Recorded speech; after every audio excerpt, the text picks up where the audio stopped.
जब सारे पत्ते खुले थे, सारी बात बाहर आई थी, तो हमारी खाला का खुद का कहना ये था कि इंसान जब पैसा लेता है तो उसके लेने के जो अंदाज होते हैं वो अलग होते हैं, और जब वो पैसा वापस करने का टाइम आता है तो उसके अंदाज जो हैं वो बिल्कुल अलग होते हैं, उसकी लैंग्वेज जो है बदल जाती है। जब खाला आपके ऊपर बात आई थी तो आपने कितनी खूबसूरती से इस बात को टाल दिया था। अस्सलामुअलैकुम वरहमतुल्लाहि वबरकातुहू। मैं हूँ आपकी मेज़बान नाजिश खान और आप देख रहे हैं आपका अपना चैनल नूर रिएक्शन ब्लॉग। जैसे कि आप सब कल से जो रेहाना खान बॉस की बेटी की जो वीडियो है जिसमें उन्होंने गाली गलौज की है, वो बहुत ज़्यादा लोगों को जो है उससे तकलीफ़ पैदा हुई है और वो बहुत ज़्यादा लोगों ने नापसंद की है। जब मैं ये सवाल अपनी उस पब्लिक से करना चाहती हूँ और बहुत ध्यान और समझ के साथ जिन लोगों को मिर्चियाँ लग रही हैं, मेरा उनसे एक सवाल है। माना उनकी बेटी की लैंग्वेज गलत थी, मैं खुद इस चीज़ को गलत कहती हूँ कि उन्हें ये सब नहीं कहना चाहिए था, पर मैं अपनी इन चमकीली खाला जो बड़ी खूबसूरती से अपने सारे पत्ते खेल रही हैं, जिन्हें बड़ी खूबसूरती से लोगों को नीचे दिखाने के हर एक हुनर और दावपेच आते हैं, क्योंकि अपनी ज़िंदगी में अपने झूठों को मिटाने का और अपने सबूतों को मिटाने का काम ही तो हमारी चमकीली खाला ने आज तक बखूबी अंजाम दिया है। वो बात ये थी कि जब हमारी चमकीली खाला की एक बार मरियम शेख आंटी से लड़ाई हो रही थी, जिसमें हमारी चमकीली खाला की बहुत सारी गाली गलौज जो है वो बाहर आई थी। वो सच की देवी, सच की पुतली जो बनी बैठी हैं। मेरा उनसे सवाल है ख़ास तौर पर कि जब उनकी बात आई थी तो उन्होंने क्या कहा था कि हाँ मेरी ज़बान गंदी थी क्योंकि मैं ब्याज का धंधा करती थी और लोगों को जब पैसे लेने के लिए मेरे घर आते थे तो लेते टाइम उनकी आवाज़ और उनकी लैंग्वेज जो है वो अलग होती थी और मेरा भी उनसे बात करने का तरीका अलग होता था। पर जब मैं उनसे पैसे लेकर जाती थी तो जैसा कि हमारी खाला ने कहा था कि आप समझ सकते हैं कि लोग जब लेते हैं तो उनका अंदाज़ अलग होता है और जब पैसा देने की बारी आती है तो उनका अंदाज़ अलग होता है। मैं उस फील्ड में थी, मुझे लोगों के साथ गाली गलौज भी करना पड़ता था। तो खाला जब अपने ऊपर बात आई थी कितनी खूबसूरती से जवाब दिया था। आज रेहाना खान बॉस का भी तो वही मैटर चल रहा है, वही बातें उछल रही हैं कि उस औरत का 15 लाख रुपये लेकर सी बनाया और तो और अपने हस्बैंड का भी आपने सी बनाया, और जो रिकॉर्डिंग ये पब्लिक को सुनाने के लिए बैठी हैं वो अब से कम 2-3 साल पुराना रिकॉर्डिंग है और ये एक बार उसे अपने चैनल पर चला भी चुकी हैं। तो मैं ये अपनी पब्लिक से जानना चाहती हूँ कि जब ये सारी बातें पुरानी ही निकल कर सामने आ रही हैं तो फिर इन्होंने नया प्रूफ अपनी बेगुनाही में कौन सा दिया है, कौन सी नई बात, कौन सा नया मुद्दा ये अपनी वीडियो में लेकर आई हैं जिससे कि पब्लिक इनकी इतनी वाहवाही कर रही है। और सवाल उठता है फिर लोगों की ज़बान पर, आखिर क्यों? जब अपने टाइम पर आप अपने आप को जज करते हो, अपने आप में वकील बनते हो, तो अपने आप को क्लियरफाई करते हो, क्लीन चिट देते हो, तो फिर अगर वही लैंग्वेज रेहाना खान बॉस की बेटी ने अपना ली, माना इनकी 19 थी उसकी 20 थी या फिर इनकी 20 थी उसकी लैंग्वेज जो है वो 22 थी, पर वो ऐसी कौन सी औलाद होगी, वो ऐसी कौन सी औलाद होगी जिसकी माँ का 15 लाख रुपया उसके माँ के सीने के आगे से जाए, फिर वो अपने खसम के साथ वो औरत उस औरत का अफेयर लगाए, फिर भी वो औलाद बर्दाश्त ना करे। और आप कहती हो कि मेरे बेटों की उसमें जिस्म में जो है ख़ानदानी खून बोलता है, आप अपने आप को ख़ानदानी होने का दावा करती हो, तो फिर कहाँ है आपका ख़ानदान? जब खानदान होता है इंसान का तो कभी ना कभी भूले भटके वो जहाँ पर भी उसकी नस्ल रहती है, जहाँ पर भी उसकी नस्ल आबाद होती है, तो वो लोग आपस में एक दूसरे से राब्ता ज़रूर रखते हैं। इतनी ख़ानदानी होने के बावजूद फिर आप ये डंका क्यों पीटती हैं कि मेरी दुनिया सिर्फ मेरे 2 बच्चे हैं? बताएं जरा मुझे बात। और आज जिस शौहर पे इतने हक से आप उनकी बीवी बन रही हैं, इतने हक से कानूनन भी आप उनकी बीवी बन रही हैं, तो फिर जब 25 दिसंबर की दिन उस इनके हस्बैंड ने इनको फ़ोन करके बोला था कि बीबी मैं किसी तकलीफ़ में हूँ, मेरी हेल्प करो, तो इनके बेटे ने फिर ये मैसेज क्यों कर दिया था कि तुम्हारा मैटर है तुम ही सुलझाओ? जब हकदार बन रही थी उनकी बीवी और जब सचदार बन रही थी उनकी बीवी, तो फिर कुलसूम नायक के घर 2 बार अपने ही शौहर को मारने की क्यों गुस्ताखी की? ये इनकी उस बात का जवाब है ना जो बढ़ चढ़ के बोल रही हैं।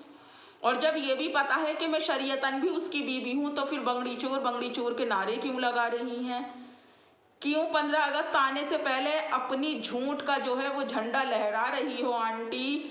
देखो जितना उड़ोगी, जितना जल्दी भागोगी, इतना ही थकोगी आप, क्योंकि पब्लिक का बराबर सी बना रही हो। और जो लोग हमें आकर बैड कमेंट्स करते हैं ना, तो आई डोंट केयर, मुझे कोई फ़र्क नहीं पड़ता, खूब करो, दिल खोल के करो, मेरी तरफ से इजाज़त है। मैं डिलीट भी नहीं करती हूँ, कम से कम पता तो चलता है मुझे कि लोगों का नज़रिया मेरे बारे में क्या है, कितने लोग मेरे साथ हों, कितने लोग मेरे साथ नहीं है। शुक्र अल्हम्दुलिल्लाह, उसमें गुड कमेंट्स जो होते हैं ना वो बहुत ज़्यादा होती हैं। और जब अपने शौहर से इतना प्यार था और शरीयतन ये भी पता है कि मैं उसकी बीवी हूँ, तो फिर ये सत्तानी नाम आपके नाम के साथ क्या कर रहा था? पर अगर और ज़िंदगी में भी मेरी ये बात मेरी पब्लिक याद रख ले कि ये सत्तानी नाम कभी चैन नहीं करेंगी। इसलिए चैन नहीं करेंगी कि जिस झूठे नाम को लेकर ये दुनिया में शान और शौकत से जीती हैं, जिस नाम में ये बरकत बताती हैं, अरे वो नाम में अगर बरकत होती तो आप वाकई कासिम सत्तानी की लीगल वाइफ होती, और आप आसमान से लेकर ज़मीन भी में भी उड़ जाओ, आप कासिम सत्तानी की वाइफ भी अगर थी तो भी लीगल नहीं थी। या फिर सबूत दो इस बात का। और देखो 2 साल पुरानी रिकॉर्डिंग निकाल कर पब्लिक के सामने कितनी वव्वाई बटोली इस औरत ने, बटोरी या नहीं? जब पब्लिक और बातों के सबूत मांग रही थी, जब अगर इस रिकॉर्डिंग में ज़रा सी भी सच्चाई है, ज़रा सी भी, मेरे ये खुला चैलेंज है, अगर इस रिकॉर्डिंग में ज़रा सी भी सच्चाई है तो वाकई जिन ख्वाजा गरीबुन नवाज के आस्थाने पर ये जाती हैं और उनके नाम पर गर्दन कटाने का दम भरती हैं, तो मेरा इन्हें चैलेंज है कि अपने ही घर के अंदर ख्वाजा गरीबुन नवाज की जो इन्होंने वो लगा रखी है पेंटिंग, तो ये उस आस्थाने पर खड़े होकर एक बार कह दें कि इस रिकॉर्डिंग में इतनी सच्चाई है जितनी सच्चाई ये पब्लिक को बना रही हैं। अगर ये कह देती हैं ना, तो सच में मेरा जो अगला ब्लॉग आएगा ना, तो वो इनसे हाथ जोड़कर माफ़ी का आएगा। पर यहाँ पर भी मैं बता दूं, मैं माफ़ी तो मांग लूँगी, पर यहाँ पर भी एक ही सोचने वाली बात है कि जब ये लोग कुरान उठा सकते हैं, ज़रा सी बात, सारी बात में ये लोग कुरान को बीच में लाते हैं, जब ये कुरान की कसमें खाते हैं, तो फिर वहाँ खड़े होकर कसम खाना कोई बड़ी बात नहीं है। मगर मैं फिर भी यकीन करते हुए इनसे माफ़ी का वीडियो डालूंगी खुद, ये मैं आपसे कह रही हूँ।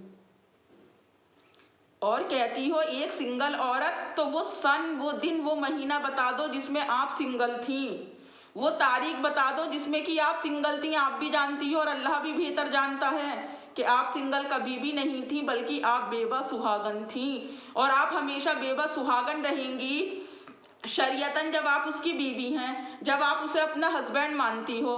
ठीक बात है, तो फिर उसे घर में ना बुलाने के लिए आपको नहीं करना है। 15 लाख रुपये देने के लिए आप देनदार नहीं हो। और जबकि आप भी जानती हैं और वो खाली के कायनात भी जानता है कि वो 15 लाख रुपये के मजे आपने और आपके छोटे बेटे ने लिए हैं। बेशक अयूब शेख लाए ज़रूर थे उन पैसों को, पर वो मजा आपने और आपके बेटे ने लिए हैं, अयूब शेख के हाथ कुछ नहीं आया है। यही सब बातों को क्लियर क्यों नहीं कर देती? क्यों ये पब्लिक तो मुझे लगता है कि सी हो गई है, तभी आपकी बातों पे इतना यकीन कर रही है कि 2 साल पहले के एविडेंस आप दिखाती हैं, उस पर भी आंखें बंद करके पब्लिक भरोसा करती है। पर देखो, ये जो ज़िंदगी जी रही हो वो सिर्फ दुनिया तक है, असली ज़िंदगी अल्लाह के घर जाने के बाद शुरू होगी। जो आप कहती हो ना कि अल्लाह मुझे कल हयाती देगा तो फिर आपसे मुलाकात होगी, तो किसी के पास ये गारंटी नहीं है कि वो अल्लाह हयाती देगा या नहीं देगा। तो जब अल्लाह ने हयाती नहीं दी, तो फिर इन 15 लाख रुपये का कर्ज बोझ अपने सीने पर रख कर लेकर जाओगी। और वो जो आपके हस्बैंड कह रही हैं कि मैंने 15 लाख में 9 लाख रुपये का ब्याज दिया, तो कुछ तो सबूत होगा आपके हस्बैंड के पास। जब देने वाली के पास सबूत नहीं है, तो लेने वाले ने तो सबूत रखा होगा, या फिर लेने वाले ने भी कोई सबूत नहीं रखा। उन 15 लाख रुपये का 9 लाख रुपये महीना तो ब्याज दे दिया, ये काबिल सोचने वाली बात है। पर वो 15 लाख रुपये की रकम उस औरत की वापस नहीं की। पहले आपकी कहानी में, पहले आपके जो मनोरंजन आप पब्लिक को करवा रही थी ना, उसमें आपके दागीने नहीं थे। पर ये बात देखिए कि दोनों हस्बैंड वाइफ उन दागीनों को भी निकाल कर लेकर आए। और अगर आपके हस्बैंड के साथ आप इतना सब कुछ ना करती, तो मुझे ऐसा लगता है कि वो हस्बैंड आसमान में जाकर आपके लिए किला ज़रूर बना देते। और फिर भी चुप साध कर बैठे हैं, मौन व्रत रख कर बैठे हैं। वो फिर भी क्लियर नहीं कर रहे। क्लियर ना करने की सिर्फ एक वजह है कि आज इनके हस्बैंड आगे देखते हैं तो कुआं है, पीछे देखते हैं तो खाई। अगर वो इनके खिलाफ बोलेंगे, आप मेरी बात को ये भी याद रख लो कि जब तक वो खामोश है ये केस कर नहीं सकती। पब्लिक चाहे कितना भी कह दे, पब्लिक चाहे कितना भी सिर फोड़ दे, ये उनके ऊपर हरगिज केस नहीं कर सकती। पर जिस दिन उस इंसान ने लाइव में आकर या वीडियो में आकर इनके कच्चे चिट्ठे सच, जो सच है वो खोलना शुरू करा, तो ये उन्हें, उन समेत उनकी पूरी फैमिली को हवालात की हवा जरूर खिलवाएंगी। आप लोग जो सी बन रहे हो ना, ये भी मेरी बात लिख लो, जिंदगी में इनका और अयूब शेख का छुट्टा छेड़ा हो नहीं सकता। छुट्टा छेड़ा होगा तो ये जो मटकती फिरती हैं, ये जो मेकअप करती फिरती हैं, फिर किसके नाम का सहारा लेंगी? किसको कहेंगी कि मैं उसके नाम का श्रृंगार कर रही हूँ, उसके नाम की मांग सजा रही हूँ, उसके नाम की चूड़ियाँ और कंगन पहन रही हूँ? किसके नाम की? ये हरगिज भी अयूब शेख से जो है छुट्टा छेड़ा अपना नहीं करेंगी और कहेंगी दावे के, और रहेंगी भी नहीं। ये भी मैं आपको बता दूं, रायता इतना फैल गया है कि ये रहेंगी भी नहीं उनके साथ, और खसम भी ये अपना नहीं मानेंगी। जब खसम मान रही हो, जब रह रही हो, तो हाथ जोड़ के पैसा वापस कर दो। जब आप इतनी सदका खैरात करती हो तो हाथ जोड़ के पैसा वापस कर दो कि ले भाई, मैं जिसकी शरीयतन बीवी हूँ, ले गलती मेरे हस्बैंड ने की थी, मैं तुझे पैसा देती हूँ। इतनी गाली सुनने के बाद भी अगर किसी औरत को गैरत नहीं आती है तो फिर थू है उसकी जिंदगी पर। और आप लोग कहते हो कि वो औरत गलत है, उसकी लड़कियां गलत है। माना उनकी बात करने का अंदाज गलत था, पर ये कैसे जज कर सकते हो कि वो औरत भी गलत है और वो उसकी लड़कियां भी गलत हैं? बेटों से ज्यादा आग जो होती है ना, तो वो माँ को होती है।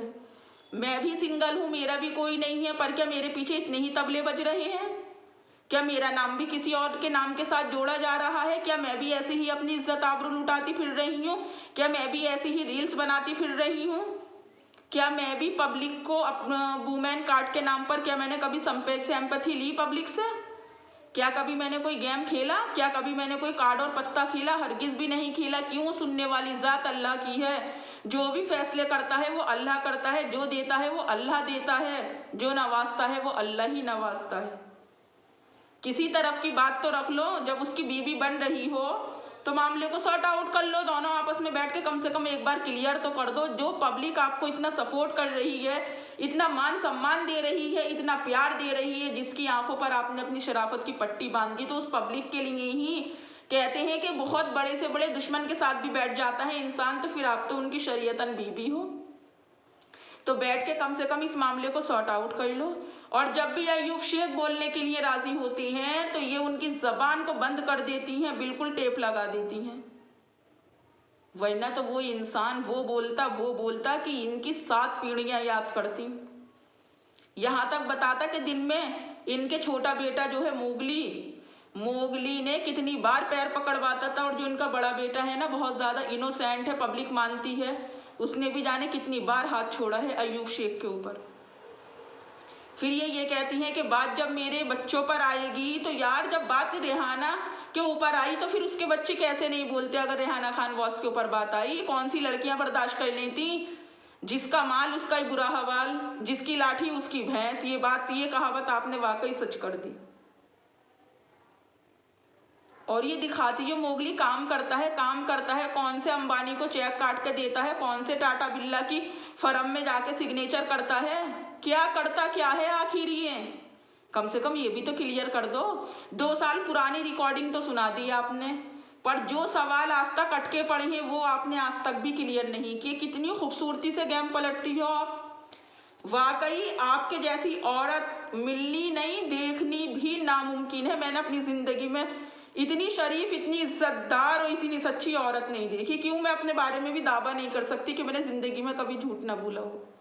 शर्म करो, कुछ शर्म खा लो थोड़ा। लिए अपने आखिरत के बारे में भी सोच लो। अगर आखिरत के बारे में सोचोगी तो हरगिज भी यूं पटर पटर ना बोलने की हो अपनी। जिसे पसंद आए वो लाइक करे, नहीं पसंद आए डिसलाइक करे, पर चैनल को सब्सक्राइब करके बेल आइकन प्रेस करना हरगिज ना भूलें। और प्लीज़ ऐड फुल वॉच किया करें। नेक्स्ट वीडियो में फिर मुलाकात होगी। तब तक अपना और अपनों का ढेर सारा ख्याल रखें। मुझे भी अपनी दुआओं में याद रखें। अल्लाह हाफिज़।